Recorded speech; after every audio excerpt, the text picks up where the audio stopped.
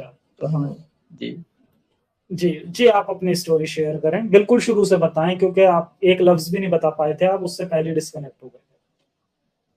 अच्छा, हाँ, तो मेरा जो परिवार है, या मैं इस्लाम से ताल्लुक तो रखता हूँ, साथ ही इस्लाम के साथ साथ इस्लाम में बहुत से मसलक पाए जाते हैं, जिनमें से एक मसलक है बरेलवी मसलक। जो बरेलवी मसलक इस्लाम का वो मसलक है जो इस्लाम के तमाम मसलक के मानने वालों से ज्यादा, सबसे ज्यादा इसमें कट्टरता और कट्टरवाद पाई जाती है अपने धर्म के लिए। तो मैं इस फिरके से ताल्लुक रखता हूँ। मेरा पूरा परिवार बरेलवी ही मसलक से वाबस्ता है, यहाँ तक कि जो बड़े बड़े पीरों से जो है तो वाबस्ता है, खानकाहों से वाबस्ता है। और मेरे परिवार में तो ऐसा है कि मेरी जो वालिदा हैं, मेरी वालिदा जो मेरी माता जी हैं, तो उनकी नमाज का और उनकी इबादत का आलम ये है कि उनसे नमाज तहज्जुद भी, आज भी नमाज तहज्जुद जो होती है वो आज भी नहीं छूटी। शायद कि मैंने जब से उनको देखा है, आज तक कभी भी उनसे कभी भी एक वक़्त की नमाज़ कज़ा भी नहीं हुई है। जी। इतने बड़े नमाज़ी हैं और धर्म के लिए इतना कट्टर हैं कि अगर कोई घर में लड़का हमारे घर में हमारे भतीजे या कोई भी नमाज़ के लिए थोड़ी कोताही करे या अगर नमाज़ के लिए नहीं जाता है, तो बहुत ज़्यादा डाँट पड़ जाती है। तो उस वक़्त मैं 10 साल का ही था, 10 साल का था, उस वक़्त मेरे घर में एक मशवरा हुआ, एक राय बनी कि ऐसा है कि इनको मौलाना की पढ़ाई करवाया जाए, इनको आलिम बनाया जाए। तो सबकी सहमति पे फिर मुझको 10 साल की ही मेरी उम्र थी और मुझको मदरसे में डाल दिया गया। जी। मदरसा बरेलवी मदरसा था, जो बरेलवी मसलक की किताबों को ज़्यादातर वहाँ मानी जाती थी। उनके द्वारा निकाले गए फ़तवों पर वहाँ अमल किया जाता था और उनके द्वारा जो इमाम अहमद रज़ा खां फ़ाज़िल बरेलवी साहब हैं, जिनको आला हज़रत भी कहा जाता है। तो हुँ, आला हज़रत के जो फ़तवे हुआ करते थे, वो हरफ़े आखर हुआ करते थे। ये मदरसे के लिए तो होते ही है हरफ़े आखर, लेकिन वो जो अहले बरेलवी होते हैं, वो उनके लिए हरफ़े आखर होते हैं। और ये शब्द को मैं मदरसे में दाखिल होने के बाद अभी मेरी शुरुआती ही दौर था, तो मुझको तो इतना ज़्यादा मालूम नहीं था। मैं मतलब मसलक के बारे में ये है कि उस वक़्त हम लोग अमल करते थे, मसलक आला हज़रत ज़िंदाबाद के नारे लगाते थे और कभी-कभी नात भी हम लोग पढ़ते थे। आला हज़रत का डंका बजेगा। तो बचपन से मेरी आवाज़ वग़ैरह भी अच्छी थी, नात वग़ैरह मैं अच्छा पढ़ लेता था। तो मदरसे में जाने के पहले भी नात वगैरह पढ़ा करता था और मुझे लगता है कि इसी नात की ख्वाहिश को देखते हुए लोगों के दिल में ये उभरा कि नहीं-नहीं इनको अब मौलाना करवाना चाहिए। अच्छा। हुँ, मुझको मदरसे में डाल दिया गया और मेरा जो दाखिला हुआ वो हुआ पहली क्लास में, जिसको मदरसे में एदादिया बोला जाता है, यानी हुँ, एदादिया जमात। और इसमें जो जमातें होती है इरादिया और दूसरी ऊला होती है, फिर सानिया जमात होती है, सालसा होती है, राबिया होती है। अब ये मौलवियत की मुकम्मल होती है, उसके बाद फिर चालू होती है खामसा, सादसा, सामिना और इस तरह की फिर आलिम की पूरी होती है पढ़ाई और फिर उसके बाद फ़ज़ीलत की पढ़ाई होती है, तो इस तरह यहाँ की पढ़ाई होती है। मेरा अच्छा, दाखिला कितने हुआ कितने साल की होती हैं वैसे ये टोटल? इसमें अगर आप फ़ज़ीलत तक करेंगे, तो फ़ज़ीलत तक करने के लिए आपको से 9 साल लग जाते हैं। जी। जी, 9 साल में आप फ़ज़ीलत आपका कंप्लीट हो जाता है। तो इसकी जो पहली क्लास में एडमिशन होता है, उसमें उसकी क्या एलिजिबिलिटी होती है? क्या उसका क्राइटेरिया होता है कि वो कोई भी ले सकता है, मतलब जिसने कभी भी स्कूल या मदरसा या कुछ ना पढ़ा हो, वो भी उसमें एडमिशन ले सकता है? नहीं, नहीं, मदरसे में जो जिसने कभी भी ना पढ़ा हो, यानी कि ये दादिया में दाखिला लेने के लिए उसको थोड़ा बहुत उर्दू उर्दू मतलब उर्दू वो पढ़ लेता हो, उर्दू समझ लेता हो। यदि इसलिए कि सारी किताबें जो होती है वो उर्दू से होती है। अब यदि आपको अरबी का ग्रामर उसमें जो चलाया जाता है, मिनहाजुल अरबिया, तो मिनहाजुल जी। अरबिया उर्दू से उसका ग्रामर अरबी का पढ़ाया जाता है। जी, तो जी। अगर आपको उर्दू भी नहीं आती है, तो आपको हुँ, नाज़रा में डाला जाता है। आपको 1-2 साल नाज़रा पढ़ाया जाता है, जिसमें कुरान अच्छे से पढ़ना सिखाया जाता है, यानी नाज़रा, और उसमें उर्दू भी पढ़ाना सिखाया जाता है। लेकिन मैं 10 साल जब मदरसे में गया था, मुझको मेरा नाज़रा कंप्लीट हो गया था। मैं घर ही में कुरान को जो है तो मुकम्मल कर लिया था और हुँ। उसके बाद उर्दू वगैरह मेरी अच्छी थी, इसलिए कि मैं जिस स्कूल में पढ़ता था, तो उस हुँ, स्कूल में भी उर्दू उस वक़्त पढ़ाया जाता था। तो इसलिए मेरा उर्दू ठीक था, घर पे मैंने कुरान को पढ़ लिया था। जी। जी। तो फिर शुरुआत ये होती है कि मदरसे में मेरी शुरुआत होती है। अभी एक ही मैं वहाँ गया, अभी वहाँ के लिए मैं नया ही था और लोगों से पहले मेरी पहचान बननी थी।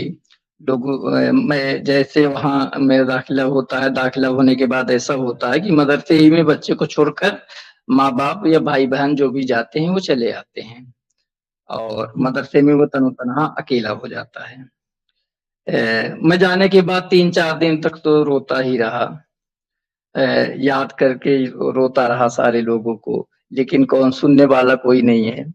रोने की हालत में जो वहाँ जो लोग सहारा देते हैं, ये बहुत ही ज़्यादा शर्म की बात है कि रोने की हालत में अगर वहाँ जो सहारा देते हैं वो आपके क्लास के लोग या तो जो वहाँ जो ऊपर जमात में जो बच्चे होते हैं वो सहारा देते हैं।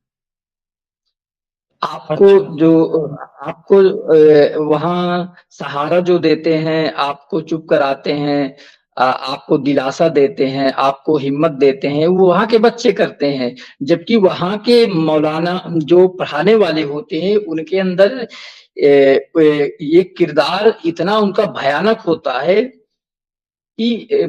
मैं इसीलिए आज इतना ज़्यादा नफ़रत करता हूँ कि उनके अंदर सोचने और समझने की कुव्वत नहीं होती है। एक जो बच्चा आया है अपनी माँ को छोड़कर, अपने बाप को छोड़कर, मुझे ये लगता है कि उस चीज़ को आपने खुद पहले महसूस किया होगा। लेकिन उसके जी। बाद भी आप उसको दिलासा नहीं देते हैं, उसको आप हिम्मत नहीं देते हैं, बल्कि डंडा लेकर उसको डंडे के बल पर उसको पढ़ने के लिए बैठाते हैं। मैंने मैंने बहुत ऐसी वीडियो देखी हैं जिसमें जो ये मदरसे के जो मौलाना होते हैं, वो बच्चों को इतनी बुरी तरह से मारते हैं कि बहुत बुरी तरह से, मतलब पता नहीं जानवर समझ के, क्या समझ के मारते हैं, बहुत जी, बुरी तरह जी। से। और ऐसी भी न्यूज़ आ चुकी हैं पहले कि बच्चे की एक की डेथ तक हो गई थी उसमें। जी, और जी, ये जी। ऐसा कई बार हो चुका है, ऐसी कई न्यूज़ आ चुकी हैं। जी, जी। जी, ऐसा होता है, ये बिल्कुल होता है और मैं जिस मदरसे में पढ़ता था, वहाँ की मार में अगर आप अगर कोई भी जो यहाँ पास हमारे साथी सुन रहे हैं, अगर कोई भी अपने निगाह से देख ले, आँखों से देख ले, तो उसमें जी। कँपकँपी तारी हो जाए। अब वो ये समझे कि मारने वाला इंसान है या तो इंसानी शक्ल में कोई भेड़िया है। हुँ। मारने की जो हालात होते थे, मैं पहली बार जो वहाँ का मार देखा तकरीबन 1.5 महीने के बाद देखा था। मेरा जी। 1.5 महीना वहाँ मेरा गुज़र चुका था और मैंने जो पहली बार उस मार को देखा, एक वहाँ मतलब खंभा बना हुआ था, जिसको बोलते हैं खंभा बोलते हैं, घर जिसको सुतून, यानी कि सुतून बना हुआ था और उस सुतून में जिस बच्चे कुछ सज़ा याफ्ता जो होता था और उस बच्चे के दोनों हाथों को पकड़वा दिया जाता था 3-4 लोगों को और जो डंडा, बिल्कुल मैं सेम बता रहा हूँ, जो डंडा पुलिस के पास होता है ना, जो हुँ। पुलिस डंडा रखती है मोटा सा, वो हुँ। उतना ही मोटा, बड़ा मोटा वो अपने ऑफिस में डंडा प्रिंसिपल रखता है। उस डंडे से पूरी ताकत के साथ दोनों हाथ की ताकत के साथ उसके पीछे मारता रहता है, जब तक मारता रहता है जब तक वो थक नहीं जाता है। मैंने अपनी आंखों से जब पहली बार देखा तो मैं चक्कर खा के मस्जिद में गिर गया। जी। ये मैं हाँ, मैं चक्कर खा के मस्जिद में गिर गया, तो मेरे साथी जो और छोटे-छोटे जो मेरे साथ रहा करते तो वो भाग-भाग आए, मुझको उठा के छिट्टा वगैरह पानी मारे, मैं होश में आया। मैंने कहा ये मार तो पहली बार मैंने देखा, इस तरीके से। ये मैंने अपने आँखों से मारते हुए देखा और ये हर महीने होती। अच्छा, उसकी सज़ा क्या थी आपको बताते हैं। हुँ। हुँ। उनकी सज़ा ये थी कि वो बच्चे काफ़ी पुराने हो गए थे, यानी 2-3 महीने उनको हो गए थे, या 2-3-4 साल उसको उनको पढ़ते हुए हो गए थे। तो बहुत से बच्चों के अंदर घर में जो माहौल होते हैं, फ़िल्में देखना और बहुत सी चीज़ों का प्रयोग इस्तेमाल करना, तो वो बच्चे क्या किए थे कि जुमेरात का दिन था और जुमेरात का दिन था, जुमेरात को वो लोग एक प्लान बनाए, 3 बच्चे जो पुराने ही थे, वो जहाँ फिल्में चलाई जाती है, यानी कि थिएटर थिएटर वगैरह वगैरह होगा में। कोई? हाँ, हाँ, हाँ। तो वहाँ वो लोग फिल्म देखने के लिए वो तीनों बच्चे चले गए, और किसी भी खुफिया जानकारी के तहत उस प्रिंसिपल को ये जानकारी मिली कि वो थिएटर गए थे, और ये जी। इस सजा के बिना पर उसको इस तरह मारा गया। और अच्छा। अब देखिए कि मैंने फारसी में एक शेर पढ़ा था फारसी की किताब में।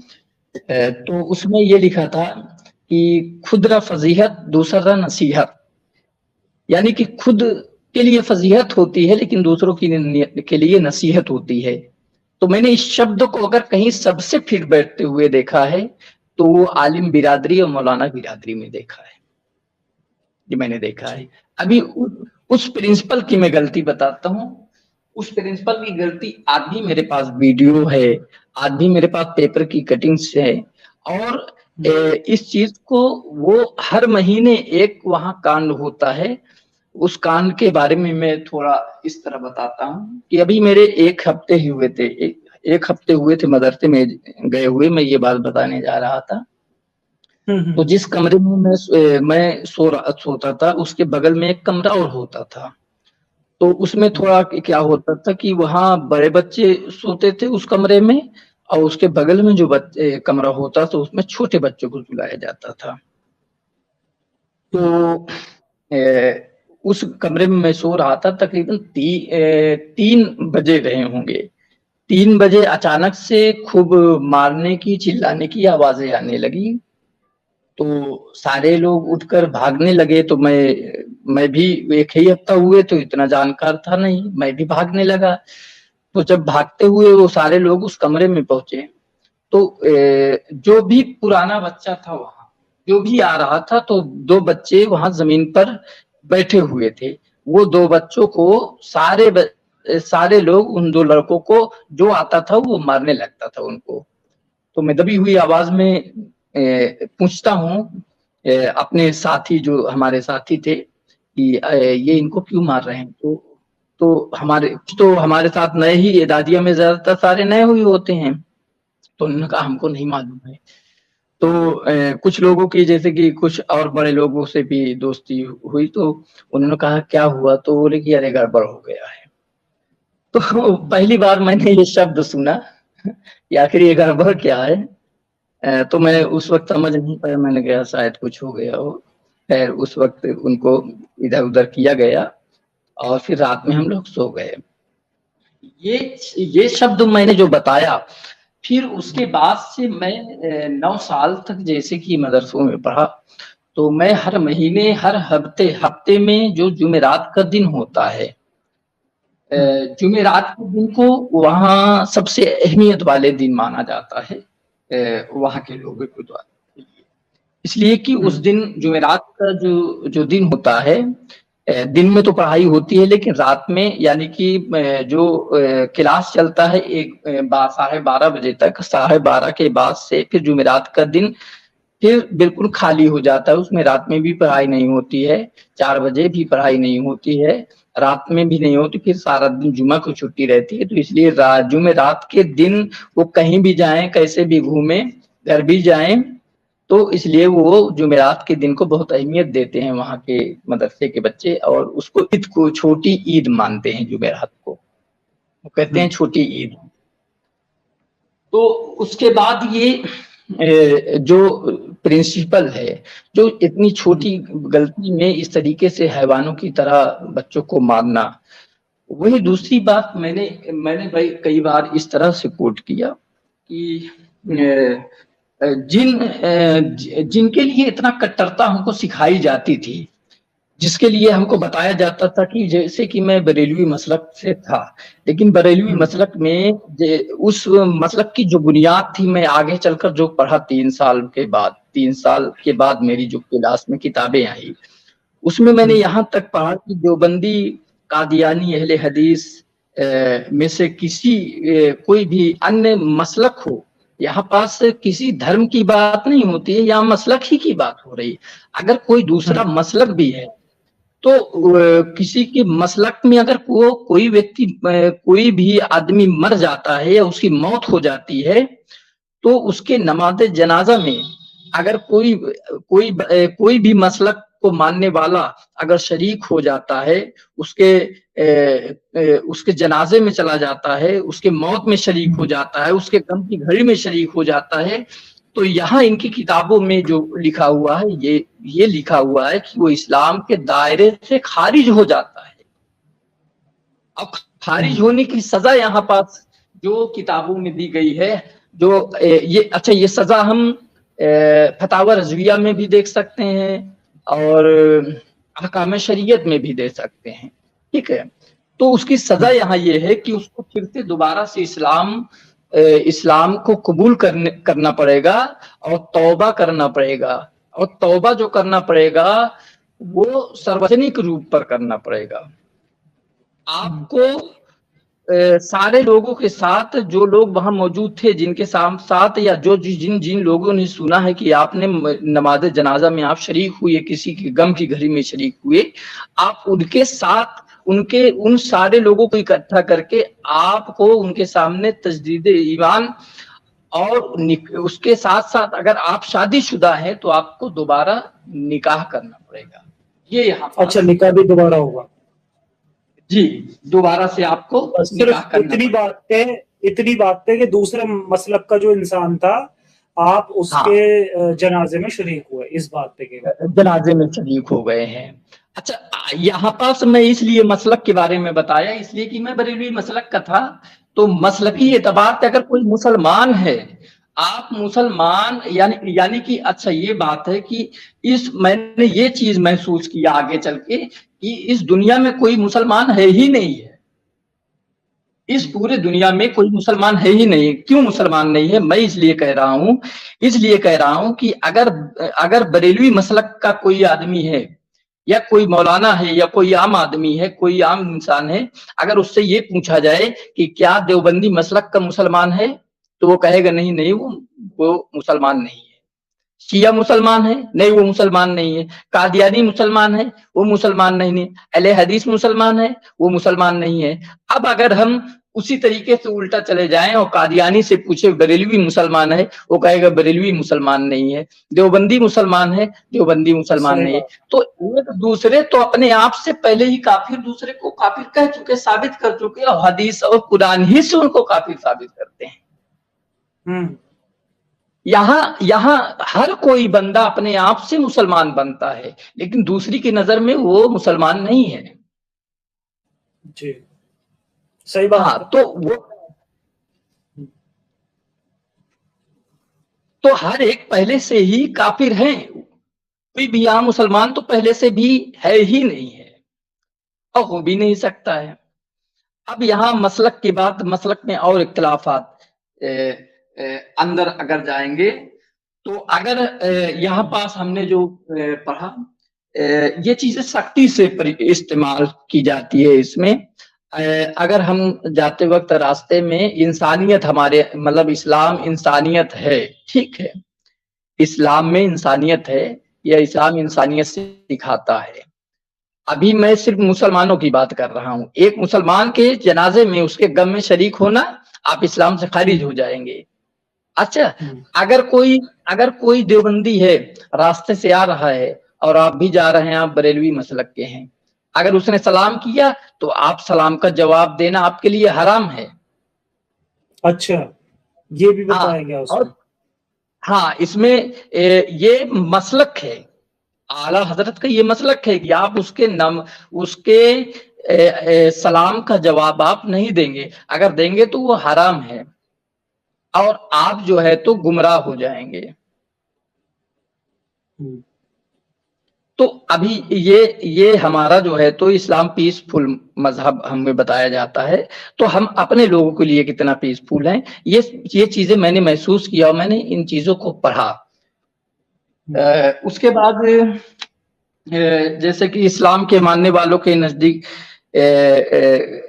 इंसानियत के बारे में जैसे कि हमको लोग सवाल जो करते हैं, आज तो मैं पहले जो मदरसे में गया, तीसरी जमात पढ़ा, चौथी जमात पढ़ा, चौथी जमात तक तो मैं ठीक ठाक था। चौथी जमात तक मैं सिर्फ लोग महसूस करता था, मैं वहाँ की बुराइयों को देखता था, लेकिन फिर भी मैं इस्लाम से जुड़ा हुआ था, इस्लाम से मोहब्बत करता था। यहाँ तक कि इस्लाम ही से मोहब्बत नहीं, बल्कि मसलक के जो इमाम आला हजरत हैं या उनके बड़े बड़े आलिम हैं, जो आलिम दीन हैं, मैं उनको भी अपना सबसे ज्यादा, उनको इतनी अहमियत देता था कि अगर कोई उस मसलक के किसी बड़े आलिम को भी अगर गलत कह देता था, तो ऐसा लगता था कि हमारे ईमान पर उसने वार कर दिया है।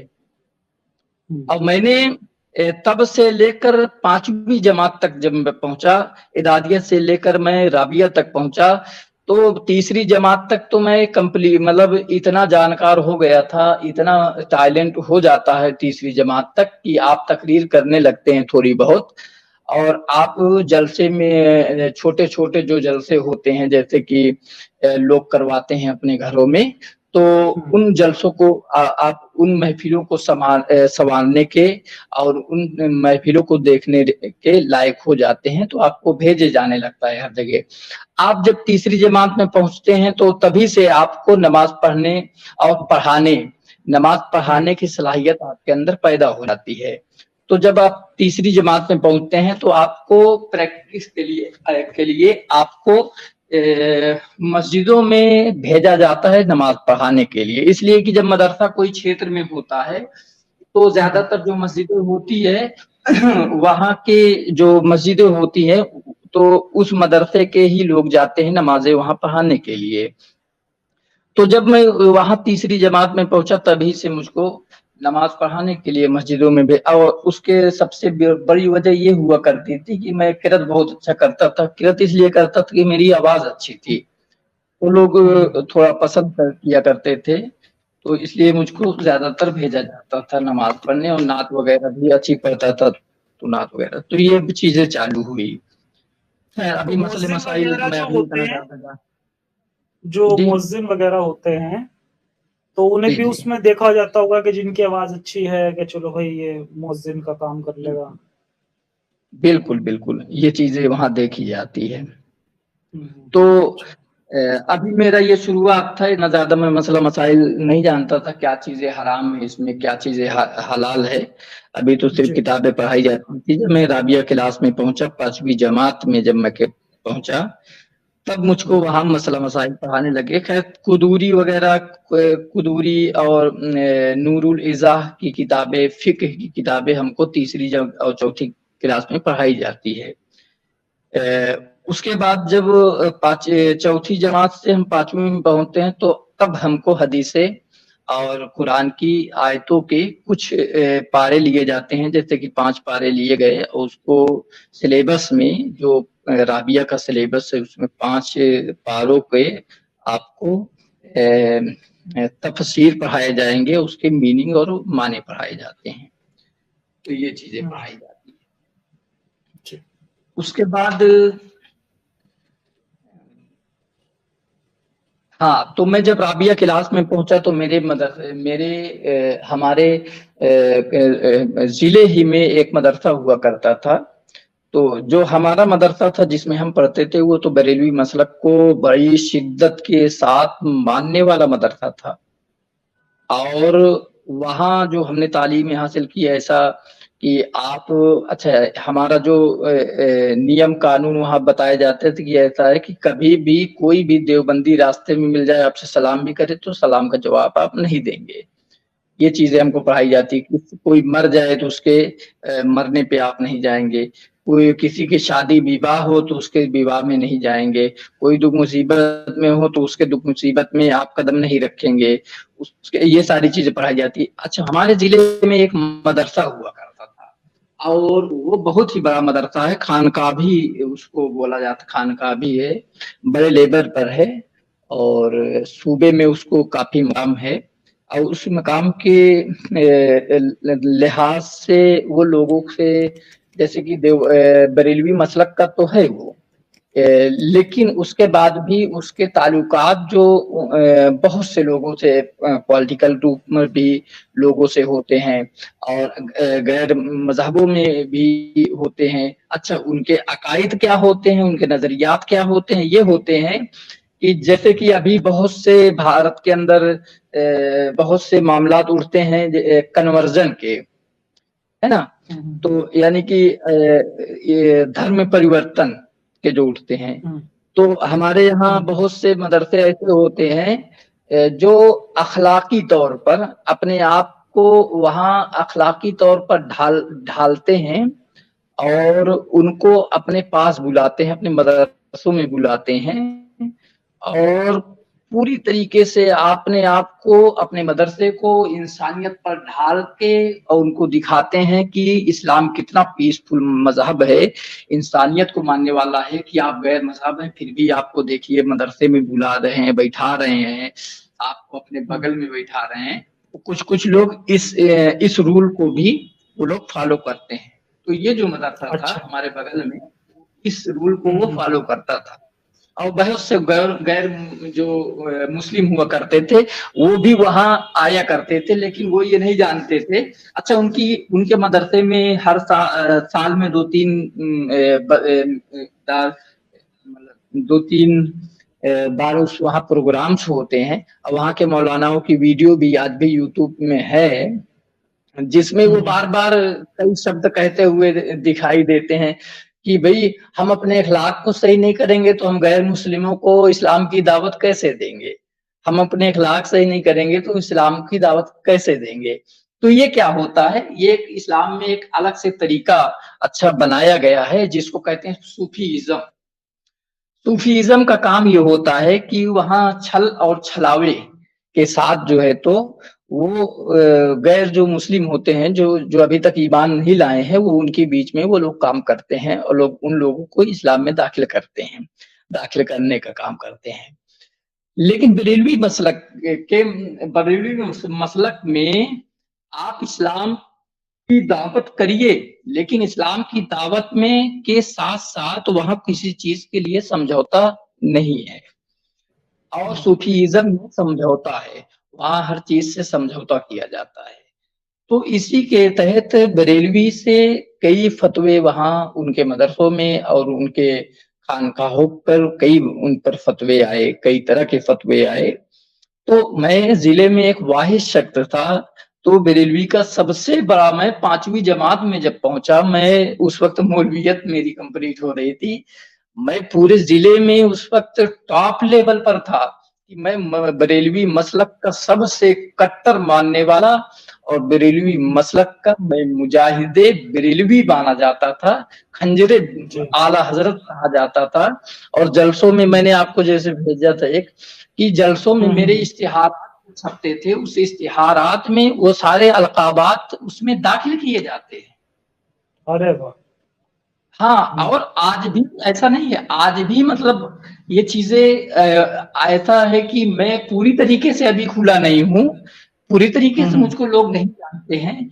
लोग जानते हैं इस तरीके से, कुछ ऐसा समझते हैं कि मैं देवबंदी हो गया, कुछ लोग ऐसा समझते हैं कि मैं अहले हदीस हो गया, कुछ लोग ये समझते हैं कि वो आला हजरत से सिर्फ जो है तो मतलब बुग़्ज़ रखते हैं, आला हजरत को सही नहीं जानते हैं। बाकी कुछ लोग जानते हैं कि नहीं इन लोगों को नहीं मानते, लेकिन वो सहाबा और कुरान को मानते हैं।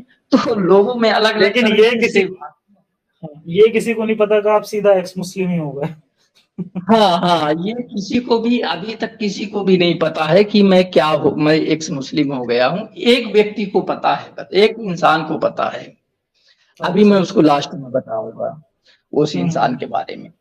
तो मुझको इतना कट्टर कर दिया गया था उन 5 सालों में कि मैं पूरे जिले की लड़ाई को, जो मसलकी लड़ाई होती थी, पूरे जिले की मसलकी लड़ाई को मैं अपने सर पर लेकर घूम रहा था और हर जगह सिर्फ मेरे चर्चे होते थे। तो अभी मामला ये हुआ कि मैंने कई बार मैदान पे खुलकर भी सामने आया, मैदान में खुलकर सामने आया, लेकिन जब मैं उस मसलक के बड़े बड़े आलिम जो उलमा जो अल्लामा होते थे, जब उनके पास मैं कॉल करता था मदद के लिए कि आप उस दिन आइए यहाँ, तो वो लोग कहते थे कि मामला बहुत खराब है और माहौल बहुत खराब चल रहा है, ऐसा है मौलाना साहब कि आप किसी तरह सुलझा लीजिए, हमारा आना सही नहीं है।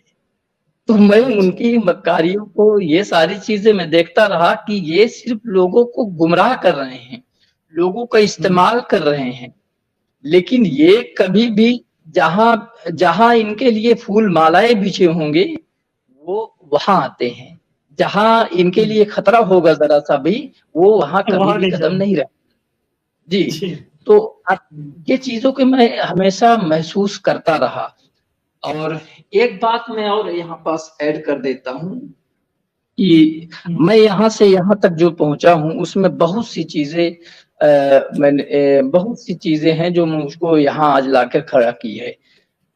मैंने कहा कि खुदरा फजीहत दूसरा नसीहत, तो हुँ, उसमें ये मदरसों में मदरसों की जो हालात होते हैं आज भी हालात होते हैं, कोई भी आप जितने भी लोग यहाँ होंगे, मैं सबसे ये कहता हूँ कि थोड़ा सा अगर आपके अगल बगल मदरसे होंगे थोड़ा सा वहाँ करीब हो जाइए आप, थोड़ा सा करीब हो जाइए, थोड़ा सा करीब होने के बाद वहाँ की हकीकत पर आप नजर रखना चालू कर दीजिए, तो जो जो चीजें मैं बताऊंगा आपसे वो चीजें हुँ, आप खुद महसूस करेंगे, आपको सब में आएगा, वो चीजें आप अपनी आंखों से देखेंगे।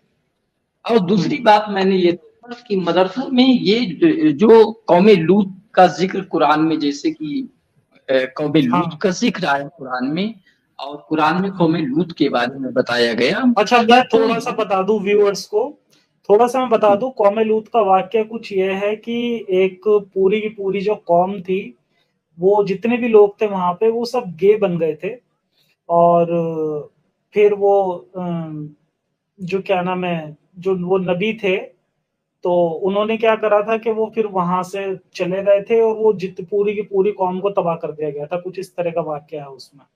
तो वो कौम लूत वो उसी को कहा जाता है, वो जो लूत नबी थे, उनकी कौम थी वो, उनकी जो कौम थी वो मर्द-मर्द को पसंद करने लगे थे और औरतें औरतों को पसंद करने लगी थी।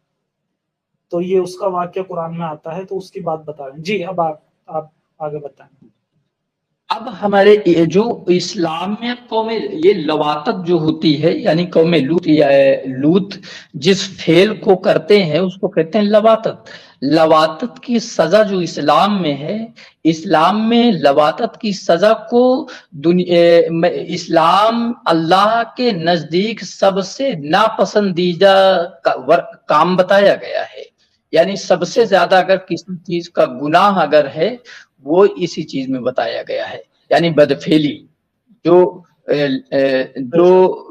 मेल मेल के साथ करे उस बदफेली हुँ, को दुनिया का सबसे गुनाह बताया गया। वही मैंने ये देखा कि मदरसों में उस चीज को इतना आम हो चुका है वो चीजें कि कोई भी कभी भी वहाँ का असातिज़ा, वहाँ का पढ़ाने वाला, वहाँ का मौलवी, वहाँ का मौलाना, वहाँ का हाफिज, किसी को भी आप देखिए, आप हुँ, अगर हिफ्ज की क्लास में पढ़ा रहा है, अगर वो इल्म आलिम की क्लास में पढ़ा रहा है, मौलाना की क्लास में पढ़ा रहा है, तो उस क्लास में जो सबसे ज्यादा खूबसूरत लड़के होंगे, जो जिसका रंग क्या नाम खुला हुआ होगा, जो गोरा होगा, इन चीजों पर वो इतना ज्यादा वहां ध्यान दिया जाता है कि कभी उस पर इतना ज्यादा ख्याल किया जाता है, उनको इतना ज्यादा रिस्पेक्ट किया जाता है।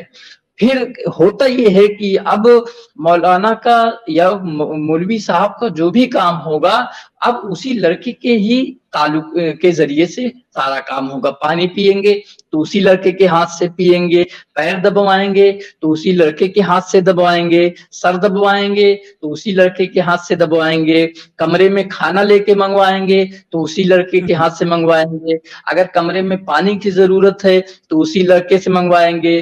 तो ये सारी चीजें इतना आम हो चुकी है। हुँ, और उसके बाद ये लवातत का मामला जो हकीकत यही है कि मेरे पास आज भी वीडियो और पेपर कटिंग सारी चीजें आज भी मेरे पास है। एक मामला ये जी, हुआ। हुँ। अच्छा जी, एक तो आपने ये बताया था, हुआ वो था कि मामला मैं चाहूँगा कि उसे आप मेंशन करें। जो जी, जी। आपने उसका बताया था। जी, एक तो ये होता है कि कुछ लड़के वहाँ जो होते हैं पढ़ने वाले, जो तालिबे इल्म होते हैं, बहुत गुरबा व मसाकीन घर के होते हैं, गरीब घर के होते हैं, यतीम होते हैं और बहुत से होते हैं कि ठीक-ठाक होते हैं। तो ज़्यादातर इसमें क्या होता है, जो गरीब घर के होते हैं, उनके साथ आपको कुछ भी करेंगे, कैसा भी करेंगे, तो वो वहाँ एडजस्ट कर लेते हैं, ठीक है? इसलिए कि वहाँ उनको सपोर्ट की ज़रूरत होती है, पैसे की ज़रूरत होती है, हेल्प की ज़रूरत होती है। तो अगर किसी मौलाना के ख़ास बन जाएँगे, किसी आलिम, किसी हाफ़िज़ के ख़ास बन जाएँगे, तो उसमें उसको जो दुश्वारियाँ होती है, भई मदरसे में हैं तो खाने का एक सिस्टम है, एक टाइम आपको रात में खाना, एक वक़्त आपको दिन में खाना मिलेगा। और खाने का जो टाइम है वो ये है कि आपको आपको दिन में जो है तो 1 बजे मिलेगा, रात में आपको 9 बजे, साढ़े 8 बजे मिलेगा। और दूसरी बात ये है कि आपको नाश्ते के लिए कोई व्यवस्था वहाँ इंतज़ाम नहीं होती है नाश्ते के लिए। तो जो गरीब बच्चे होते हैं तो वो बेचारे जो होते हैं तो सुबह से लेकर बगैर नाश्ता किए हुए, मैंने अपनी आँखों से देखा, ये सारी चीज़ें मैंने महसूस किया है कि वो बगैर नाश्ता किए हुए वो सारा दिन रहते हैं और 1 बजे जाकर खाना खाते हैं, और जिनके पास पैसे होते हैं वो चना लाते हैं और ये सारी चीज़ें इंतज़ाम करते हैं, नमकीन बिस्किट वग़ैरह ला के रखे रहते हैं, सुबह नाश्ता करते हैं, उसके बाद आप अपने दर्स में वो कंप्लीट करते हैं। तो ज़्यादातर इनका फ़ोकस ये होता है, जो गरीब बच्चे होते हैं उनके उनके ज़रिए से कभी भी कोई भी आवाज़ नहीं उठती है, वो कुछ भी मतलब उनके साथ किया जाता है। लेकिन एक जी। मैंने जो चीज़ें मतलब इतने सालों में मैंने देखा, हमेशा देखता था, सब कुछ देखता था, हर हफ्ते देखता था, हर महीने देखता था, मतलब लोगों को रोना, लोगों को चिल्लाना, लोगों का सब कुछ मैं देखता था। लेकिन ये है कि एक माहौल ही वहाँ का बन गया था कि कोई भी व्यक्ति, कोई भी उसके खिलाफ आवाज़ नहीं उठा सकता था। इसलिए कि जो चीज़ें एक रूल बन जाती है, एक तरीका बन जाता है, तरीक बन जाता है, तो वो चीज़ें कहीं न कहीं फिर उसके खिलाफ आवाज़ उठाना वो गलत माना जाता है कि आप उठाएँगे तो ये होगा, उसने नहीं उठाया तो आप क्यों उठाएँगे, आज इतने सालों से किसी ने नहीं बोला, किसी ने आवाज़ नहीं उठाई तो आप फिर क्यों उठाएँगे, है ना? तो ये सारी चीज़ें हो जाती हैं। तो एक लड़का था, मेरे ही ज़िले का था, मेरे ज़िले का लड़का था, मेरे करीब ही में, मतलब वो मतलब घर के करीब ही में उसका घर था।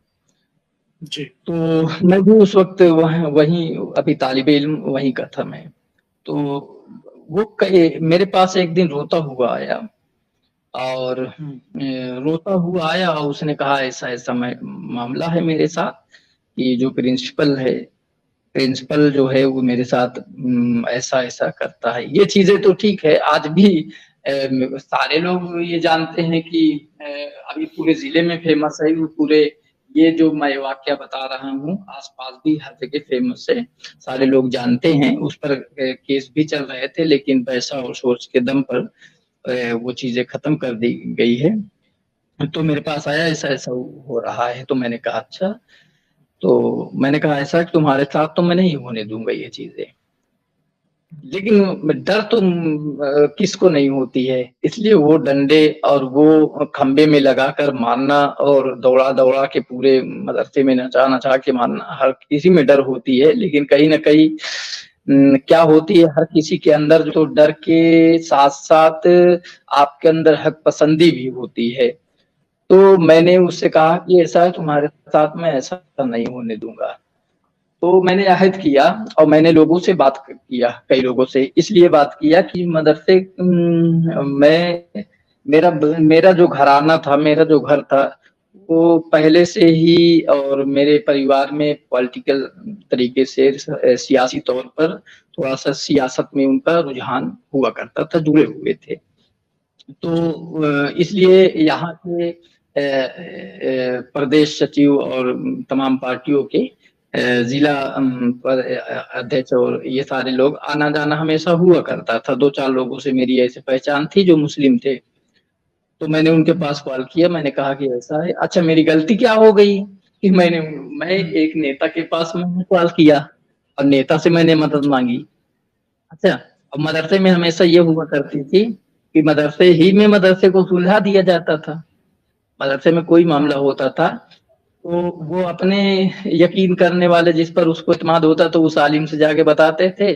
फिर उसके बाद वो आलिम क्या करता था, इधर उधर करके समझौता कर देता थे।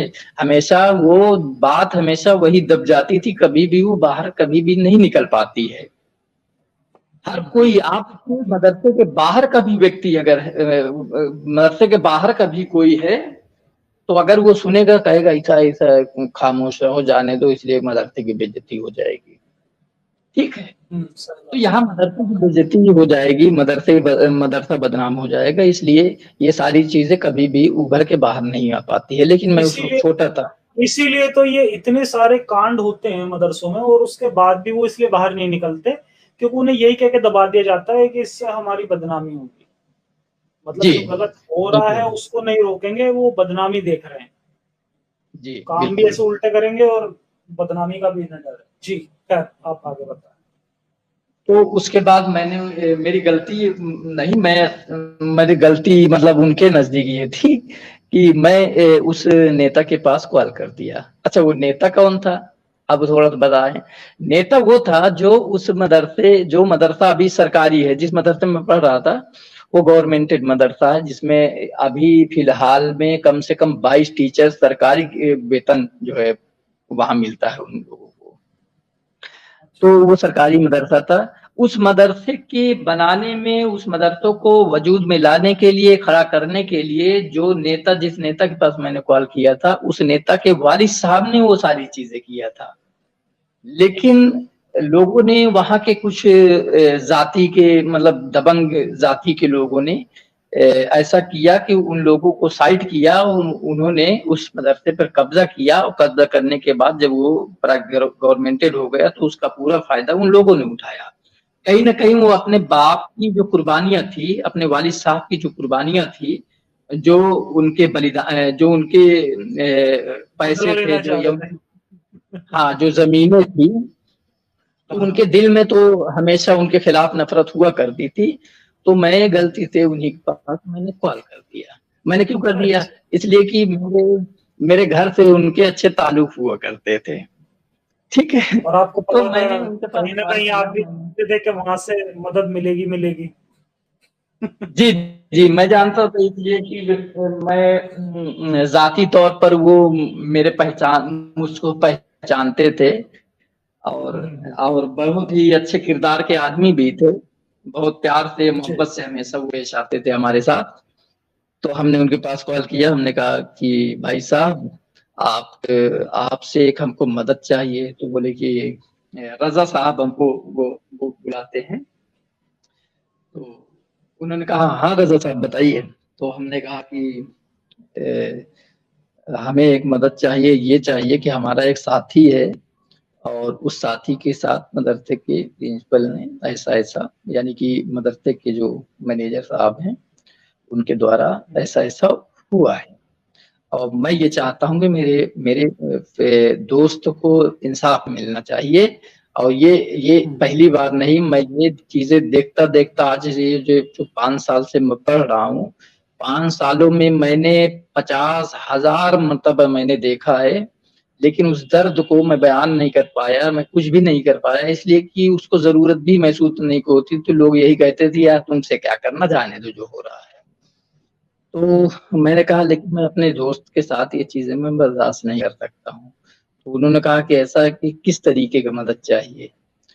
तो मैंने कहा कि मैं तो अभी बहुत छोटा हूँ, मैं नहीं जानता कि क्या हो सकता है, लेकिन मैं ये चाहता हूँ कि ये जो मैनेजर है ये मदरसे में रहने के लायक नहीं।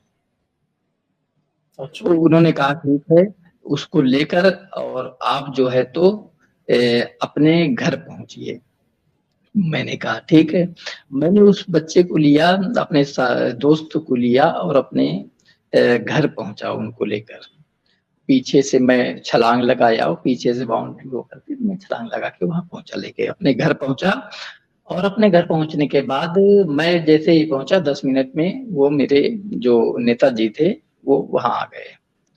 उन्होंने सारी बातें सुनी और सुनने के बाद वो उनकी आंखों से आंसू मतलब जारी हो गए और रोने लगे।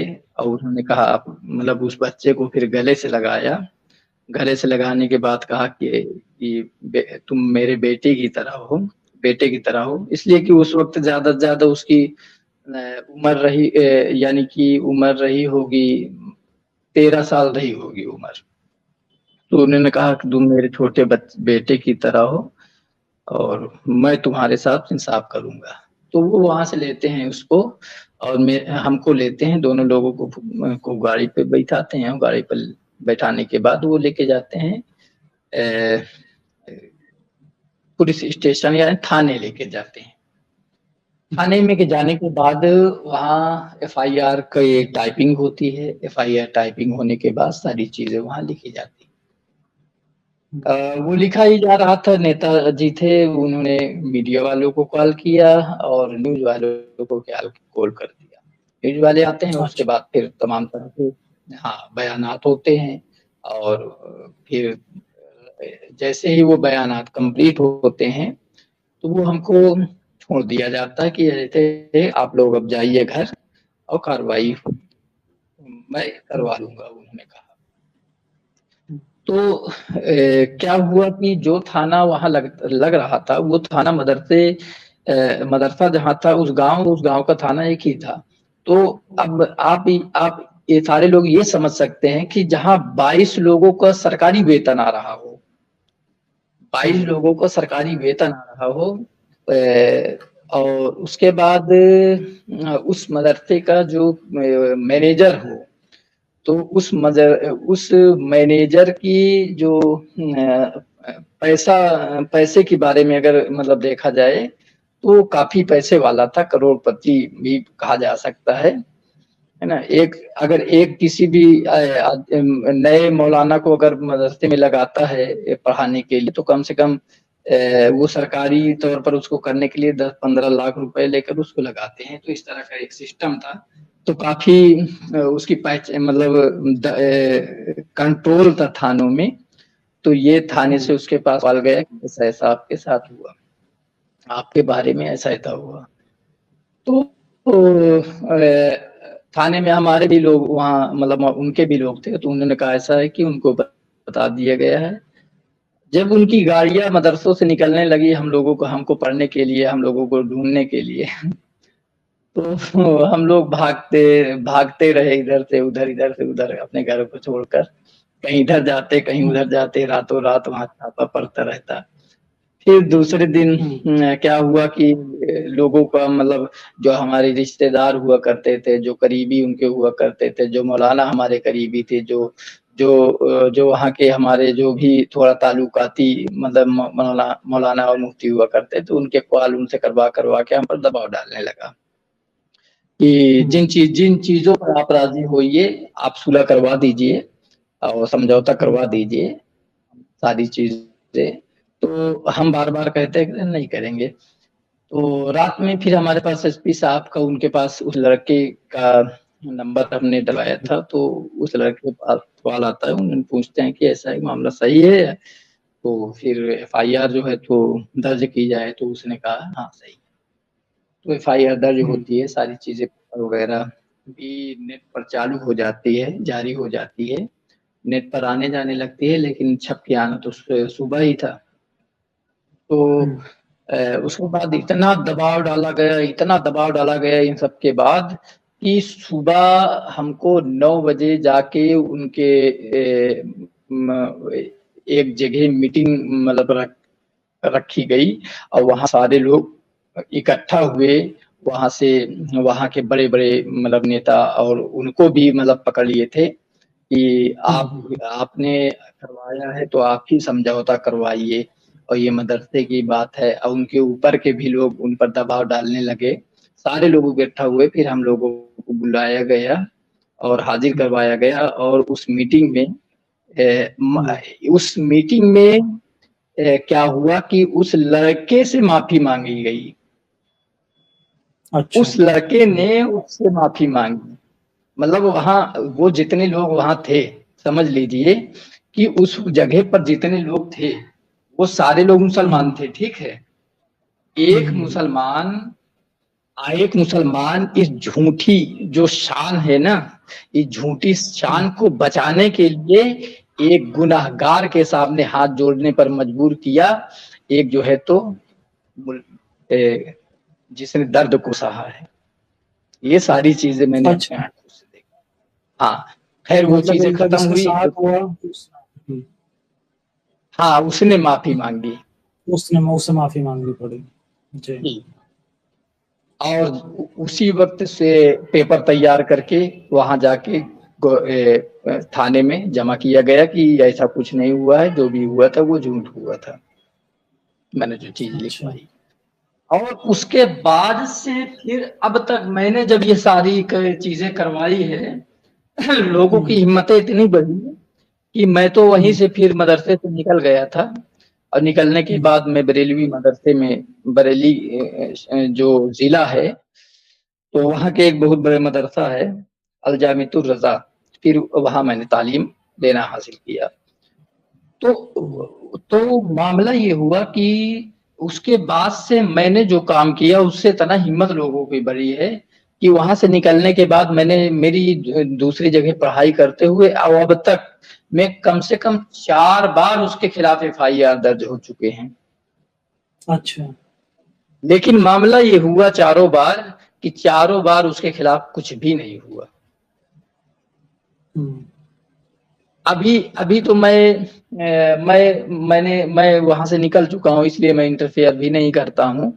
और एक चीज, हम्म, एक बार दो बार तो मैं खुलकर सामने भी आ चुका, इसलिए कि इतनी ज्यादा दुश्मनी, इतना ज्यादा लोगों के आज मेरे मतलब ये सारी चीजें में मुझको झेलना पड़ता है। अभी 1 महीना 10 दिन हुए हैं सिर्फ।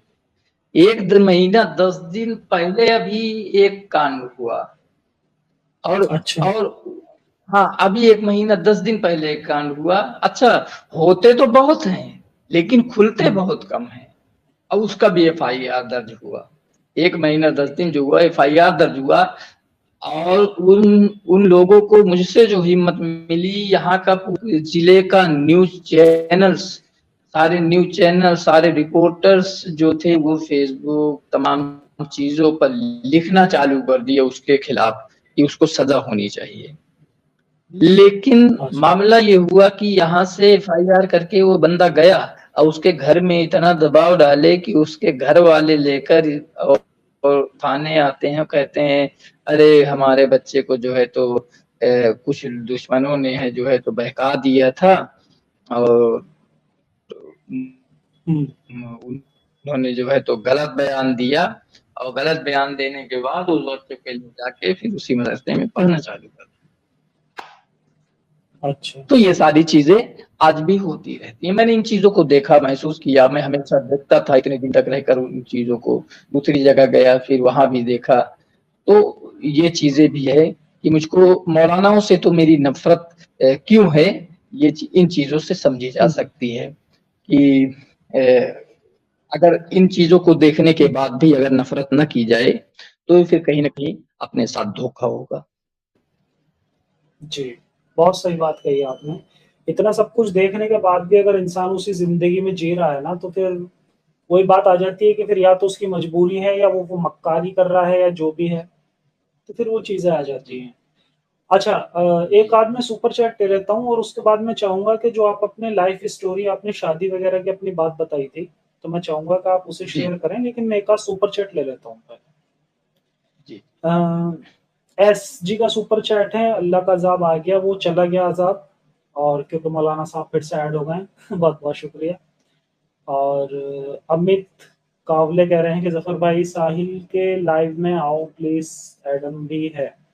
देखो मैंने पहले भी बताया कि मैं अब आजकल ना मैं कहीं भी किसी भी तरह का ना मैंने वो बंद कर दिया है। मैं लाइव किसी के यहाँ भी जाता नहीं हूँ, टाइम भी नहीं होता है वैसे मुझ पे। और अब मैं कहीं जा भी नहीं रहा हूँ। ठीक है, तो मैं चाहता हूँ कि जो मेरा चैनल है वो बिल्कुल इंडिविजुअली ही हम काम करें। ठीक है, तो उसमें ये रहेगा, ऐसा नहीं है मतलब किसी से कोई प्रॉब्लम नहीं है, किसी से कोई नफरत नहीं है, लेकिन इंडिविजुअली ही काम करना चाहता हूँ, क्योंकि कल को अगर कुछ भी ऐसा होता है कि एक ग्रुप में अगर हम काम करते हैं उसमें से कुछ एक से कुछ गलत हो जाता है, तो फिर सबके ऊपर बात आ जाती है। तो बस यही रीज़न है कि मैंने किसी भी तरह का कोलैबोरेशन इस समय बंद कर रखा। बहुत-बहुत शुक्रिया वैसे आपका भी। राजकुमार जी का है कि Muslims are more extremist than Hindus, मौलाना जी। अच्छा, मौलाना जी से पूछ रहे हैं, वैसे मैं करेक्ट कर दूँ इनका जो इन्होंने सवाल किया है। हिंदूज़ ना रख के हम यहाँ पर सवाल करते हैं कि नॉन मुस्लिम्स, क्योंकि केवल एक पर्टिकुलर एक तो कंपैरिज़न अलाउड नहीं है यहाँ इस चैनल पे, ठीक है? और हम पर्टिकुलर कंपैरिज़न करते भी नहीं है किसी अदर रिलिजन या अदर ग्रुप ऑफ पीपल से। तो हम ये कह सकते हैं कि Muslims are most extremist than non Muslim, और वो होते हैं, ये बात सच है। ये आप कहाँ तक मानते हैं इस बात को मौलाना साहब? कि जो एक्सट्रीमिस्ट है, क्योंकि एक्सट्रीम जो है, जो कट्टरता है, वो जी। अदर रिलीजन वालों में कम होती है और यहाँ ज्यादा होती है। देखिए, धर्म के लिए कट्टरता, अगर आप अगर आप इतिहास अगर देखेंगे या तारीख देखेंगे, तो सबसे ज्यादा अगर कट्टरता आपको मिलेगी तो वो इस्लाम के अंदर मिलेगी। जी, इसलिए बिल्कुल कि सही बात है।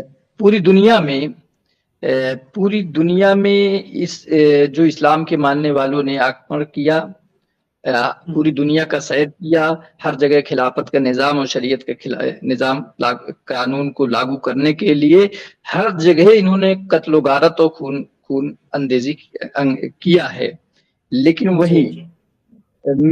भारत भारत का की अगर तारीख की बात की जाए, तो अगर प्राचीन काल जो भारत का इतिहास रहा हो, तो वहां से लेकर अब तक भारत ने कभी भी किसी भी मुल्क में आक्रमण नहीं किया है, न किसी मुल्क पर कब्जा करने की मानसिक की सोच को रखा है। तो ऐसा कभी भी कोई भी इतिहास नहीं मिलता है। जी, जी, तो ये मैं बहुत कहता अच्छी बात हूँ है हमारी। कि पूरी दुनिया में अगर किसी को सबसे ज्यादा भूख है, तो वो सिर्फ इस्लाम के मानने वालों की। वो पूरी दुनिया को जी, खाना चाहते हैं। पूरी पूरी वो एक मुल्क में से उनका पेट नहीं भरता, वो चाहते हैं कि पूरी दुनिया में इस्लाम हो, पूरी दुनिया में शरिया कानून हो, पूरी दुनिया में आलम इस्लाम पूरी दुनिया में छाना चाहिए। और यही हर एक मुसलमान का अव्वल और आखिर मकसद होता है। बिल्कुल। अंदर ही अंदर हर कोई मानता है कि इस्लाम जी जो है वो दुनिया का सबसे बेहतर मज़हब है और ये गालिब होना चाहिए दुनिया पे। जी। ठीक है, बहुत-बहुत शुक्रिया इनका। इसके अलावा अनिल जी का सुपर चैट था, इनका बहुत-बहुत शुक्रिया। ट्रुथ सीकर जी का सुपर चैट है, इनका भी बहुत-बहुत शुक्रिया ट्रुथ सीकर जी। और इसके अलावा अच्छा, ये न्यू मेंबर हैं, इनका बहुत-बहुत शुक्रिया, यूट्यूब एंड चिल नाम से। और ये हैं शुक्ला जी हैं, कह रहे हैं fees for your videos which I am watching. Fees, अच्छा ये 40 रुपीज़, चलिए ठीक है, बहुत-बहुत शुक्रिया। अच्छा, और देखते हैं हम। यूट्यूब एंड चिल जी का है कि जफर भाई आपके फर्स्ट चैनल है जिससे मुझे इस्लाम की रियलिटी पता चली, बट मैं खुद से फील करता था कि why they teach haters so much. भाई किसी दिन औरंगजेब के फैंस का ज्वाइन करवाओ कॉल। ये मैं जानता नहीं कौन है, लेकिन बहुत बहुत शुक्रिया आपने जो बताया कि बहुत कुछ आपको जानकारी इस चैनल के माध्यम से मिली। तो आई रियली अप्रिशिएट इट और बहुत अच्छा लगा मुझे। और हमारी कोशिश है कि ज़्यादा से ज़्यादा लोग अ, इन बुराइयों को जानें और समझें और इनसे बचें। ये बहुत ज़्यादा ज़रूरी है। मुस्लिम खासकर उनको तो बहुत ज़्यादा ज़रूरी है कि वो समझें इन चीज़ों को, क्योंकि आज हमारी स्ट्रीम में एक मौलाना साहब हैं, तो अगर एक मौलाना साहब जो अच्छे से इस्लाम को जानते हैं, उनसे बेहतर मुझे नहीं लगता कि जितने भी ये एवरेज हमारे जो मॉडर्न लोग हैं वो जानते हैं। ठीक है, तो उन्होंने इस्लाम को छोड़ा तो उन्होंने वैसे ही नहीं छोड़ दिया। वो सब अच्छे से जानते हैं, उन्होंने अच्छे से पढ़ा है। वो सब जानते हैं कि जो हम वीडियोस बनाते हैं और जो हम बताते हैं वो बात शत प्रतिशत एकदम सही होती है। चलिए, बहुत बहुत शुक्रिया इनका भी। और बाकी कोई और अगर किसी की सुपर चैट आएगी वो मैं बाद में ले लूंगा, अभी फिलहाल खत्म हो चुकी हैं। तो जी, अब आप अपनी जी लाइफ स्टोरी जो आपने बताया था अपनी शादी की बात, मैं चाहूंगा प्लीज आप उसे भी शेयर करें। वो एक इम्पोर्टेंट किस्सा था आपका। जी। जी, एक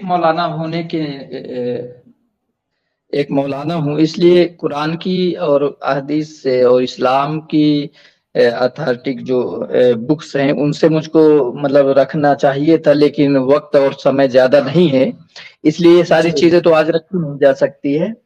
तो अभी मैं सिर्फ अपनी लाइफ के बारे में आज बात हो रही हुँ, है, और लाइफ में जी। मैंने जो चीजें महसूस किया है वो चीजें जो है आज रखी जा रही है।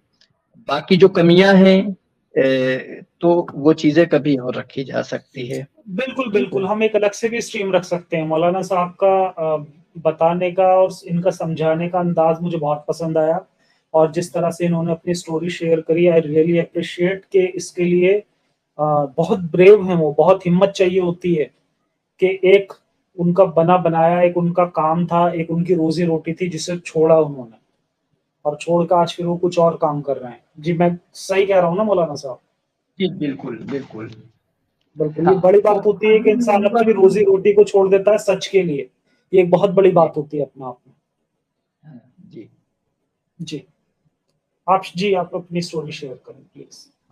तो अभी मैं शॉर्ट में बताना चाहता हूँ कि जैसे कि बरेलवी फिरके से होने के बाद मैं जैसे ही मौलवियत की मेरी दस्तार हुई, मैं मौलाना की मेरी दस्तार हुई।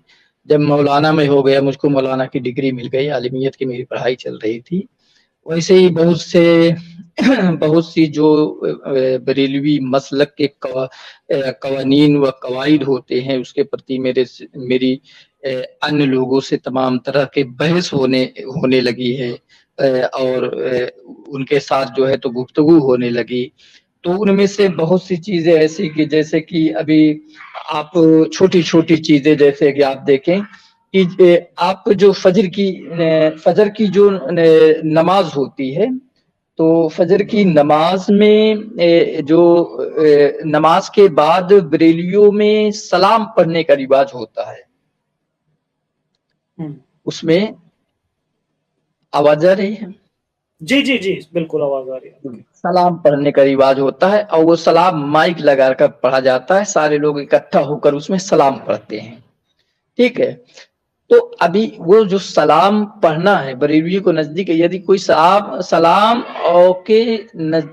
नहीं पढ़ता है तो वो यानी कि गैर मसलक माना जाता है, यानी कि वो जो है तो गुमराह माना जाएगा, बद्दीन माना जाएगी, ये पहचान होती है। उसमें छोटी छोटी चीजों जैसे फातिहा दिलाना, फातिहा दिलाने में अगर कोई फातिहा नहीं दिलाएगा तो कहेंगे वो बद्दीन है। ठीक है, ये इनकी पहचान होती है। तो मज़ारों पर जाना, जैसे कि मज़ारों पर जाना, तो मज़ारों पर कोई अगर जाना बंद कर दे या मज़ारों को अगर कोई गलती से बुरा कह दे कि नहीं नहीं मज़ार पर जाने से क्या होगा, जबकि ये इस्लाम के असल रूल्स हैं कि आप मज़ार पर नहीं जाना चाहिए। अगर मज़ार पर जाएंगे तो उनकी दुआओं के लिए जाते हैं, लेकिन बरेलवी में ऐसा होता है कि मज़ारों पर जो जाते हैं वो मज़ारों से मांगने के लिए जाते हैं। मतलब हुँ, वो बरेलवी जो होते हैं वो ख्वाहिश रखते हैं कि हमें मज़ारों से फ़ायदा होगा और ये जो बाबा हैं, जो मज़ार जिनकी है, वो हमको फ़ायदा देंगे। इसीलिए बरेलवी मस मसलक का मानने वाले लोग मज़ारों पर सबसे ज़्यादा जाते हैं। तो ये चीज़ें जो छोटी-छोटी चीज़ें हैं, जी। फातिहा, मज़ारात और कव्वाली सुनना, जलसों में जलसे बहुत बहुत ज़्यादा तादाद में होते हैं। तो इस पर मेरी सारी लोगों से बहस होने लगी हमेशा। तो पहली चीज़ें जो मैंने जो गलती की है, वो ये की कि मैंने सलाम से मैं कभी-कभी मेरे ज़हन में ऐसा है कि मैं इतना ज़्यादा सलाम पर रिसर्च करने लगा कि मुझको ऐसा लगा कि सही है, सलाम तो ज़रूरी नहीं है। लेकिन मुझको भी मदरसे में मैंने जो पढ़ा वो सलाम ये पढ़ा कि सलाम इन्नल्लाह व मलाइकतहु यसल्लूना अलन नबी या अय्युहल्लज़ीना आमनु सल्लु अलैहि वसल्लिमु तस्लीमा। जब अल्लाह खुद पढ़ रहा है सलाम, तो व्यक्ति कैसे नहीं पढ़ सकता है? ठीक है। तो इसलिए सलाम पढ़ना आप पर जो है तो बहुत ज़रूरी वाजिब है, मैं जनरली बता रहा हूँ। तो जी। मैंने जब इस पर बहुत ज़्यादा मैंने तहकीक किया, और तमाम किताबों का सहारा लिया। देवबंदियों से मेरी गुफ्तगू होती थी इन चीज़ों पर, इसलिए देवबंदी को तो हम खुला सड़ा हुआ काफिर और सड़ा हुआ जो है तो गुमराह बरेलवी, हर एक बरेलवी मसलक का ये अकायद है कि देवबंदी को सड़ा हुआ काफिर माने, सड़ा हुआ काफिर, ये उनकी किताबों में दर्ज है कि बरेलवी सड़ा हुआ काफिर है। अगर बरेलवी के अगर देवबंदियों के ईमान में अगर कोई शक करे, उनके कुफ्र में अगर कोई शक करे तो वो भी काफिर है। ठीक है, ये अच्छा। इसके अकायद हैं बरेलवी मसलक के। तो मामला ये हुआ कि मैं इन लोगों से मेरी बातें होने लगी और मैं इनसे इतना नफरत करता था कि इनके शादियों में, इनके बारात में, इनके शादियों में कोई भी रिश्तेदार हो, कैसा भी हो, हमारे घर के बगल में भी होते थे, तो कितने भी रिश्तेदार हों, लेकिन मैं कभी भी उनके घरों पे कदम नहीं रखता था। गलती ये मुझसे हुई कि मैं बहुत ज्यादा जब इस पर तहकीक किया तो मुझे ऐसा लगा कि ठीक है, सलाम पढ़ना जरूरी है, मैं ये मानता हूँ, और दरूद पढ़ना भी जरूरी है, लेकिन सलाम पढ़ना जरूरी मतलब ये है कि मस्जिद में फजर की अजान के बाद ही सारे लोग मिलकर माइक ही में पढ़ना ये जरूरी नहीं है। मैंने इस चीज को तो मान लिया, लेकिन पहले ये मानता था कि नहीं माइक में पढ़ना, वो जो वहां पढ़ते हैं वही जरूरी है। तो क्या किया, मैं नमाज के बाद मैंने पढ़ना थोड़ा सा कम कर दिया। तो उस कम करने की वजह से मुझ पर इतनी ज्यादा आवाजें उठती थी, यहाँ तक कि मेरे भाई इतना कट्टर है, जो मेरे भाई एक हैं, वो इतने कट्टर हैं इस मसलक के प्रति कि ये मुझको सारे लोग गुमराह कहना चालू कर दिए। ये मुझको अच्छा। गुमराह, सिर्फ अभी मैं सिर्फ यानी कि सलाम को फजर के वक्त मतलब उसमें माइक में पढ़ना सिर्फ कभी कभी छोड़ के इसे चला आता था। ठीक है, तो वो मुझको गुमराह कहने लगे। और यहाँ तक कि एक दिन ऐसा हुआ कि एक हमारे रिश्तेदार में देवबंदी थे, तो उनके घर में शादी थी, तो मुझको ये मालूम नहीं था कि वो देवबंदी हैं। ठीक है, अब घर वालों में कुछ मालूम नहीं था, कि कुछ लोगों को मालूम था देवबंदी, कुछ लोगों को मालूम था कि देवबंदी नहीं है। तो वहां वो लोग हम लोग चले गए शादी में। शादी से जब आए तो मैं नमाज पढ़ाता था उस वक्त, यहाँ क्या नाम है गांव में मस्जिद में। तो मैं नमाज में जैसे ही खड़ा हुआ, खड़ा होने के बाद मैंने जब नमाज पढ़ाई, नमाज पढ़ाने के बाद दुआ मांगी, दुआ के बाद जानते हैं क्या हुआ? हुआ ये कि मेरे भाई ने कहा कि तुमको नमाज किसने पढ़ाने के लिए कहा, कैसे खड़े हो गए? अच्छा। मैंने कहा क्या हुआ? तो उसको कहा कि उसने कहा देवबंदी के शादी में जो है तो गए थे और नमाज पढ़ाने के लिए खड़े हो गए। अच्छा। तो उसने मुझको गए मस्जिद के अंदर जो है तो मुझको उल्टा सीधा बोलने चालू किया। और फिर ऐसे मामलात, फिर मैं और ज्यादा मतलब, मैं तो सच्चाई जानता था, सारी चीजें जानता था, और ज्यादा वो नफरतें पैदा होने लगी, बहुत सी चीजें। तो अभी वो वक्त नहीं है बताने की, तो किसी दिन दूसरे दिन अब रखा जाए। जी जी जी। ओके। यहीं से मैं चलिए, कोई प्रॉब्लम नहीं है, वो कोई प्रॉब्लम नहीं है। आप जितना भी आप शेयर करना चाहते हैं सर आंखों पर, जी आप जो नहीं शेयर करना चाहते हैं कोई प्रॉब्लम नहीं है, क्योंकि हम समझ सकते जी हैं आज मौलाना साहब ने बहुत ज्यादा डिटेल्स दी हैं और बहुत सारी ऐसी इन्होंने बातें की हैं, तो उससे जी उनकी आइडेंटिटी को भी खतरा हो सकता है। तो कोई जी जी प्रॉब्लम नहीं है। जी, कोई प्रॉब्लम नहीं है। और जी बाकी हम चाहेंगे कि फिर कभी भी हम कोई और स्ट्रीम रखें और उसमें आप भी तशरीफ लाएं। और बिल्कुल। आपने जैसे हमने 7 बजे तक का ही टाइम बनाया था, बारिश भी हो रही थी, हमने जगह जो है जी। तो ज्यादा सिक्योर किया नहीं, और टाइम ज्यादा होने की वजह से वो जगह जो है तो खतरे मतलब हाँ हाँ हाँ, नहीं संतोषजनक समझ नहीं सकता रही। हूँ। बिल्कुल बिल्कुल।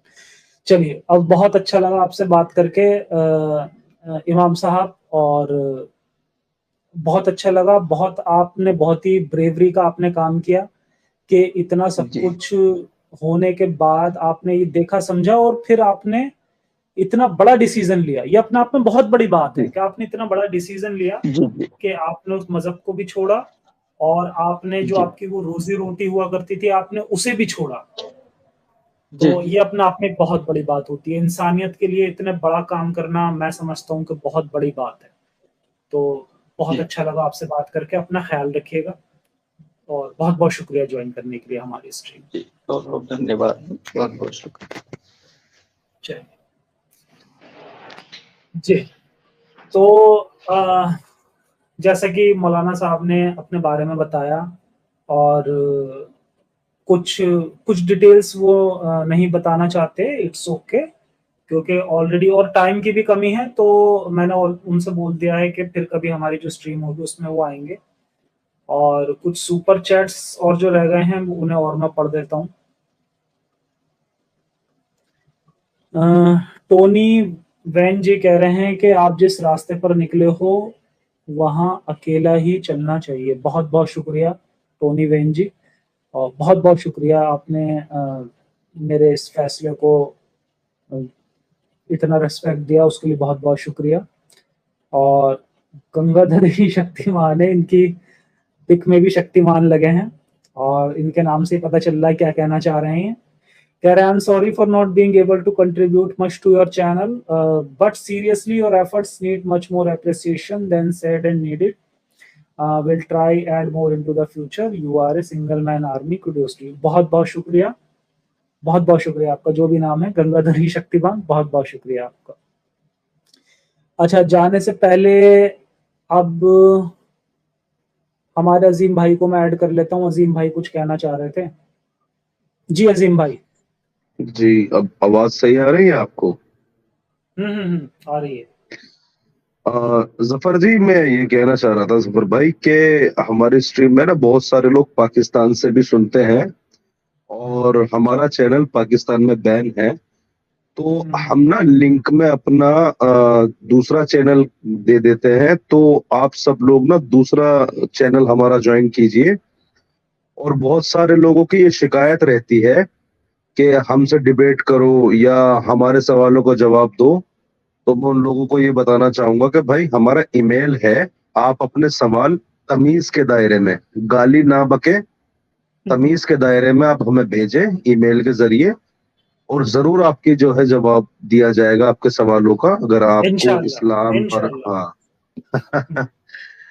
अगर आपको इस्लाम पर किसी तरीके की कोई डाउट है और आप हमारी वीडियोस को या हमारी इंफॉर्मेशन को गलत बताते हैं और चैलेंज करते हैं डिबेट करने का, तो हम डिबेट नहीं करते। तो हमको आप ईमेल कीजिए, ईमेल में आपको जवाब दिया जाएगा। और अगर हमें मुनासिब लगता है कि आपको हम लाइव ला करके आपसे बात करें, तो आपसे बात भी की जाएगी। और दूसरा जो हमारा बैकअप चैनल है उसको आप ज्वाइन कीजिए ज्यादा से ज्यादा, और अब उस पर भी कंटिन्यू हम वीडियोस डालने की कोशिश करेंगे। तो जिन कंट्रीज में हमारे बंद है, मतलब हमारे चैनलों को बंद किया गया है, तो हमारे दूसरे चैनल के जरिए से वहां पर हम अपनी इंफॉर्मेशन पहुंचाते रहेंगे। तो आप सभी लोगों से बस मेरी यही इल्तिजा है कि हमारे दूसरे बैकअप चैनल को भी आप सब्सक्राइब करें और हमारी हुँ, इंफॉर्मेशन को और लोगों तक पहुंचाएं। बिल्कुल, ठीक जो है। मेरा बैकअप चैनल है उसका लिंक ऑलरेडी जो मेरा चैनल का अबाउट पेज है उसमें रहता है। स्टिल इस वीडियो के भी मैं कमेंट सेक्शन उसमें सॉरी पिन कमेंट में मैं उसे डाल दूँगा। तो आप सभी से गुज़ारिश है कि प्लीज़ उसे जॉइन करें और अब बहुत जल्दी हमने ये प्लान किया है कि हम उस पर वीडियोज़ डालना स्टार्ट करेंगे। ठीक है? तो क्योंकि ये प्रॉब्लम हमने देखी है कि चैनल ब्लॉक हो जाते हैं, ठीक है? और ऑलरेडी पाकिस्तान में तो बहुत टाइम से हमारा चैनल पहले से ही मेरे ख्याल से शायद डेढ़ 2 साल से पहले से ही ब्लॉक है। तो जो वीडियोज़ लोग नहीं देख पाते हैं, वो भी वहाँ पर देख पाएँगे। और दूसरी बात जो मैंने सबसे बड़ी पहले भी मैं कई बार बता चुका हूँ, कि जो चैनल ब्लॉक होने की प्रॉब्लम है अभी पीछे भी जैसे साहिल का भी चैनल ब्लॉक हुआ इंडिया में। तो उसकी उस सिचुएशन में भी अगर ऐसा कुछ होता है, तो हमारे पास बैकअप प्लान रहना चाहिए। और अभी पीछे भी यार मैंने कई बार लोगों को बोला कि मेरा टेलीग्राम ग्रुप है उसे भी जॉइन करें। और मैं जब से बता रहा हूँ तब से मल्टीपल मेरी वीडियोज़ हैं जिन पे व्यूज़ भी बहुत अच्छे गए हैं। 1 लाख, 1.5 लाख, 2 लाख व्यूज़ भी जा चुके हैं जिस पे मैंने प्रॉब्लम बताई थी और मैंने टेलीग्राम का अपना लिंक भी दिया था उस पे। स्टिल अभी मेरे ख्याल से शायद 1100-1200 लोग हैं अभी उस पे टेलीग्राम ग्रुप पे, इससे ज्यादा नहीं, 1100 भी नहीं है, 1092 लोग टोटल हैं उस पे कुछ। जी। तो प्लीज अच्छा उसे जफर भी भाई, ज्वाइन करें। एक हाँ एक बात और थोड़ा मजाकिया है। वो हमने अभी एक वो हदीस देख रहे थे जिसमें मौलाना साहब ने भी जिक्र किया है कि इस्लाम पूरी तरीके से दुनिया पे गालिब होने के लिए आया है। जरा उस पर कुछ आप बताओगे किस तरीके से इस्लाम आएगा, और जरूर आएगा एक दिन। अच्छा। जरा थोड़ा सा बताइए, इस्लाम, एक्सप्लेन कीजिए। हाँ हाँ हाँ, एक्सप्लेन, देखो क्योंकि ये आज हम बात कर रहे थे इस पे और मुझे लगता है कि ये हमने मतलब खुद से हमें लगा कि यार ये बात एकदम सही है कि एक दिन ऐसा जरूर आएगा कि इस्लाम जो है वो पूरी दुनिया पर गालिब होकर रहेगा। और उसका रीजन जब हमने बहुत ढूंढा, आज हम दोनों ने काफी रिसर्च की इस पे, और हमें पता चला कि जब एक ऐसा वक्त आएगा ना कि जब अर्थ पे से इंसान कहीं दूसरे ग्रह पर जा रहे होंगे, तो उस टाइम पे बाकी जितनी भी कौम होंगी वो सब तो दूसरे प्लेनेट पे चली जाएंगी। उसके बाद जो हमारे मोमिन भाई रह जाएंगे, केवल वही अर्थ पे रह जाएंगे, क्योंकि वो अपने काबे को तो छोड़ के नहीं जा सकते। तो फिर उस टाइम पर इस्लाम जो होगा वो गालिब होगा पूरी दुनिया पे। बाकी बाकी के जो लोग होंगे वो दूसरी दुनियाओं पे जा चुके होंगे, और यहाँ की जो हमारा अर्थ जो है वहां पर इस्लाम गालिब हो जाएगा। तो इस तरह से इस्लाम गालिब होगा। तो ये हमें लगता है कि इस तरह से गालिब होगा। और आप कुछ ऐड करना चाहेंगे अजीम भाई? आप म्यूट हैं अजीम भाई। हाँ नहीं, बिल्कुल सही बात है भाई। जितने भी हैबिटेबल जोन प्लेनेट्स हैं वहां पर सब लोग पहुंच जाएंगे, तो पूरी दुनिया में जो है झंडे फहराए जाएंगे बस इस्लाम की। और क्या होगा। चलिए, यही खैर चीज है। इसी के साथ ठीक। ठीक। आज हम विदा लेते हैं सभी से। और आज जो हमने अपनी स्ट्रीम को ओपन लाइव स्ट्रीम बनाया था, तो कोशिश करेंगे कि उसे हम जल्दी फिर से दोबारा से करें, क्योंकि आज नहीं हो पाया वो। आज हमने बस एक ही किसी को लिया था, और वो भी हमने मोमिन समझ के लिया था, वो एक्स मोमिन निकले थे।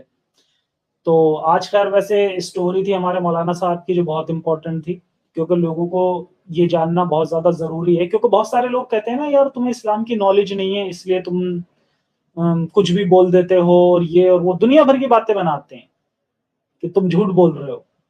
तो कहने का मतलब ये है कि अगर एक मौलाना इस्लाम छोड़ रहा है तो आपको समझना चाहिए, क्योंकि इस एक मौलाना के लिए इस्लाम छोड़ना, मैंने वीडियो के शुरू में ही बताया था कि बहुत बहुत मुश्किल बात होती है, क्योंकि उसकी रोजी रोटी टिकी होती है उस पर। उन्होंने जिस तरह से बताया कि 9 साल लगते हैं एक मौलाना को मौलाना बनने में, उस पढ़ाई को पूरी करने में। अब आप बताओ, अगर किसी बंदे ने अपनी जिंदगी के इतने साल वहां पर दे दिए, उसके बाद उसके पास क्या बचा? कहां से और कैसे वो जो उसकी रोजी रोटी है वो कमाएगा?